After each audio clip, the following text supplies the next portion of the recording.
Hi everybody, it's Joaquin from Carrollwood Estates. We're gonna take a look at how Beverly Hills performed this May. I'll also discuss the buyers when we know that, and more of that will be in my newsletter. First up, we have 703 North Arden Drive. This one sold for $24 million. So this is a 1929 Mediterranean revival estate in the Montecito tradition, where we have these hand stenciled ceilings, carved stone chimney pieces, and an ivy draped exterior. And it kind of just meets a renovation that was really disciplined enough to leave the soul of the property and the architecture untouched. This is truly reminiscent of the great estates on Montecito, really golden age Beverly Hills with its original gravity intact and just wrapped in total seclusion. There's a lot of things I like about this house, but I'll pick two to talk about. First is the color palette. The exterior is three main colors. We have this gallery white stucco, a faded terracotta roof tile, and the silver green of all of the old olive trees in the front. Inside, the palette is a tonal study in oatmeal, cream, and caramel laid against espresso floors and aged walnut paneling, and is punctuated by this verde marble oxblood tile and the gilt tracings of these stenciled ceilings again. So there's vintage rugs in nearly every room, and linen drapery kind of filters the light rather than blocking it. Nothing here is bright white. The whole house kind of reads as warm mineral, mass shadow, and patina. Second, this is not the rustic Andalusian strain of Spanish colonial revival or Mediterranean architecture. This pulls much more from the Italian side of the Mediterranean. And some of the tells are the triple arched garden arcade. That's just this, all the columns and the carved Corinthian capitals, the colonnaded gallery that we have running across the upstairs landing and the entry foyer, and the composed, nearly symmetrical street elevation out front. So essentially, what I'm saying is it has all of the romantic architecture, but with more of a formality to it. And this is certainly one of the most distinguished Mediterranean estates in the flats. It's unclear who the buyer is as well, but the owner address is on Park Ave in New York, and it appears to be associated with some famous actors. Moving on, we have 917 North Crescent Drive. This one just sold for $23.76 million. We have a reimagined French modern estate next to the legendary Beverly Hills Hotel. This one, it's clean, contemporary on the outside, and it's full Hollywood Regency glamour within. So our office actually represented the seller here, and they represented the seller on the previous sale in 2017 as well. On the exterior, we have a two-story white volume under a charcoal standing seam metal roof with tall French doors and windows in slim black frames. There's also this raised detailing at the corners of the facade. We have glass balcony railings and these graceful bay windows that kind of curve out from the center of the house. So there's no fussy ornament, and there's nothing trying to look old. The look's current, it's symmetrical, it's calm. Inside, the language shifts to Hollywood Regency, this really glamorous Los Angeles tradition that runs from the studio era decorators all the way to Kelly Wearstler, and it's kind of built on mirror, lacquer, marble, and high contrast. So mirrored walls appear in the living room, the kitchen, the bar, throughout the primary suite.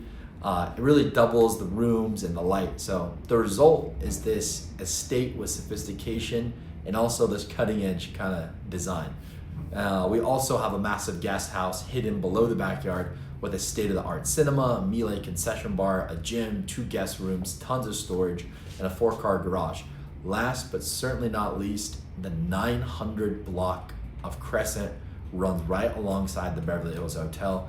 There is some serious pedigree to this location and address. Moving on, we have 807 North Crescent Drive. This one just sold for $22.5 million. Every market has one amenity that money alone cannot conjure, and in the Beverly Hills Flats, it's not the screening room, it's not the wine wall, it's the tennis court. A court takes up roughly 120 feet by 60 feet with its runoffs. So for it to sit properly and to run sideways and across the yard, the binding constraint is not just the lot size, it's the lot width. You need approximately 130 feet of frontage or width, which is enormous. Here we have a gated Tudor Revival estate on the 800 block of Crescent, 2 minutes below the Beverly Hills Hotel. And this property, the home, has storybook architecture, leaded glass, and a proper black lacquer pub bar that wraps around a bright contemporary California floor plan. Timeless architecture, it's an impressive interior scale on the inside as well. You have spades of English character across the facade, the grounds, and then you have a lot of light and volume on the inside, and one of the rarest ground programs in the flats. Moving on, we have 713 North Hillcrest Road. This one sold for $21.45 million. Two men shaped this house, and they both learned space from theater. First up, we have Daniel Dorsky. He designed it in 1961. He spent his career building for crowds. He did the Bradley International Terminal at LAX. He did the Drake Stadium at UCLA, the Federal Reserve Bank in Los Angeles, and he once said that built space will always be a kind of theater. And then more recently, Waldo Fernandez, he gutted and reimagined the house. He's an interesting character as well. He started on the Fox lot under an Oscar-winning set designer, and his furniture commissions for movie sets quickly generated a lot of buzz. Before long, he moved into residential and commercial design. Elizabeth Taylor, Brad Pitt, and half of Hollywood eventually handed him their living rooms. And the result here at this house is this iconic single-story mid-century modern on well over half an acre at the eastern edge of the flats. So yeah, Waldo Fernandez, warm modernism, travertine, walnut, terrazzo, light. It's an amazing house. It was an amazing sale at almost $4,000 per square foot, and it was wrapped up and under contract in 19 days. Next, we have 610 North Beverly Drive. This one sold for $18.27 million. It's set behind wrought iron on nearly 3/4 of a flat acre. This 1989 Mediterranean villa. It's got scale, it's got volume, and it sits on one of the most walkable trophy blocks in the city, midway between the Beverly Hills Hotel, the Peninsula, and the Waldorf Astoria.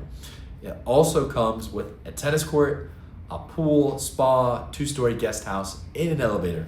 So the value here, it's in the architecture and the oversized 3/4 acre lot. So this is the perfect house to remodel. The 1989 vintage is actually the advantage. A 1920s original, it might give you some romance and patina, but often, not always, but often at the cost of lower ceilings and a more chopped floor plan. This house was built to a later, more generous standard. You have soaring skylit entry, taller volumes throughout, and a rational, really nice open floor plan that the next owner has a lot to work with. Moving on, we have 809 North Bedford Drive. This one sold for $13.55 million. It's a 1924 American colonial revival with 100 feet of frontage on the flats, final block below Sunset. It had been off the market since 1976 and untouched by anyone's renovation since. The home, the architecture, they have this East Coast formality of LA's old guard, and it sits on nearly half an acre in the west end of the flats on the 800 block. This was definitely a big sale. The property is a major fixer, but it's sold significantly above land value. A pretty good chunk above land value. The structure, it's sizable. It's around 5,000 square feet. The ceilings are taller here, so that's a very good candidate for remodel. And the buyer, they're already in the flats, so considering everything, I believe they will remodel the house and then move in. Next up, we have 13955 Durham Rd. This one just sold for $9.07 million. It's a 2002 Mediterranean revival estate on a cul-de-sac inside Mulholland Estates, the guard-gated enclave along the crest of the Santa Monica Mountains, where the address says Beverly Hills and the windows say the entire San Fernando Valley. Behind a creeping fig-clad entry arch, the house, it runs warm and unapologetically formal. We have coffered millwork, arched passages, and tall ceilings. Within the gates, this house holds one of the positions buyers actually fight over. So you're at the end of a cul-de-sac, you're on a lot just under half an acre, and you're facing the open valley panorama rather than a neighbor's roofline. It's also worth noting that this property failed to sell at $8.6 million in 2021, which was the absolute peak of the COVID market. For certain houses, we're finally moving past those numbers. Last year, in 2025 in Beverly Hills, we came in at almost 60% of the sales volume above 10 million compared to 2021 and 2022. So less activity, but pricing has come back, and for the sought after product, we have pushed past the previous peak. We love to see that. Next on our list, we have 1960 Loma Vista Drive. This one sold for 7.55 million. This is an authentic Truesdale post and beam by Marvin Berman, an architect trained in Richard and Waitra's own office. This was kept. They kept the house instead of scraping it, and they rethought it from top to bottom in a warm contemporary register by designer Chad Waterhouse. It has clean lines, honest materials, and a seamless indoor-outdoor connection that really define the experience. We have walls of glass that just dissolve the boundaries between the interior and the lush, exceptionally private grounds beyond. Natural light, verdant hillside, they're always like a present backdrop all throughout the house. The backyard, the landscape design, and the pool, all newly renovated by Chad, so the entire property feels cohesive. The house, it's absolutely amazing. It probably would have sold for more, but a good portion of the lot is hillside rather than flat. The buyers are a French photographer and producer, and the other one is a fashion designer and photographer. They're a perfect fit for this house. They're gonna enjoy it. Moving on, we have 1600 Clearview Drive. Most houses they'll hang a Slim Aaron's print if that's what they like. This one staged the pool terrace until it became one. Black and white cabana stripes, a colonnade of Italian cypress against fig-covered walls, and an outdoor fireplace that's burning at midday. This is a 2005 contemporary Mediterranean. It's built on a hillside parcel off Lower Benedict and then redone inside as a full Hollywood Regency production. This is the second one on our list like that. From the exterior, we have white stucco under a terracotta tile roof, black steel frame windows, glossy black doors, a charcoal 3-car garage at street level, and tall hedges running along the front. Inside, we have black and white checkerboard floors, oversized white plasterwork, lacquered black doors, these very interesting geometric prints on the walls, and lots of these really fun starburst light fixtures. They're very often used in this style house, and then a lot of brass. It's a very well done house, but it struggled to find the right buyer. This one came to market in 2023 at 7.5 million, and then it just sold. Next, we have 500 Leslie Lane. This one is a 19. It just sold for 6.395 million. It's a 1962. Hawaii had been a state for 3 years. Trader Vic's was pouring Mai Tais at the Beverly Hilton down the hill, and one family built themselves a piece of the islands on a Truesdale corner, and they never left, which is why the Lava Rock, Terrazzo, the Terrazzo Sunburst, and the Step Down Martini Bar, they're all still there. The property, it sits on half an acre flat pad with this city running all the way to the ocean below and below the south lawn. So some of the city view, it is obstructed by the trees, but you still get partial views, plus nice treetop and hillside outlooks. This one sold for land value. The flat pad that I was talking about earlier, it's a half acre lot, but it's really closer to about 14,000 square feet of flat land. So that puts the price in perspective. It traded at just an adjusted $500 per square foot of flat land, a little bit under that. The buyer, they're an end user coming from Beverly Grove, so it'll be interesting to see what they do with the property. Last on our list, we have 1001 Maybrook Drive. This one sold for 6.315 million. Most houses, they try and compete for the street's attention. This one, it just declines it.